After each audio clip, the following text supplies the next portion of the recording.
Cubao to Davao, ito na yung Cubao to Davao route ni Ceres Bus na dati ay tinatawag na coming soon pa lang.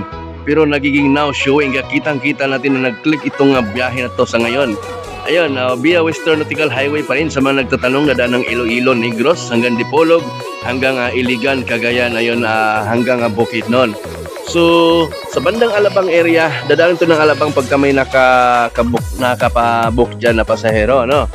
Coordinate kayo dyan kay Mr. Ambo Layasan, yung in-charge dyan sa may Alabang Transfer Terminal. Ayan, papasok siya ng Alabang at pagkatapos niyan ay SM Santa Rosa Laguna, meron dito yung in-charge dyan. SM Santa Rosa Laguna sa mga papuntang Davao, Iloilo, Bacolod, pwede dyan. At pagkatapos yan, ibabalik din ng expressway hanggang sa garahe ng Ceres sa Batangas mismo.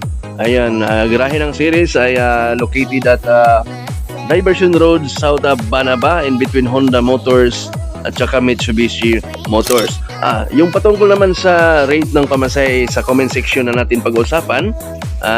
Yung kanyang schedule naman ay pabago-bago yan. Miyerkules, Biyernes at saka Linggo sa ngayon. Ayan, Cubao to Davao Road. Ayun, mga suki, mga idol.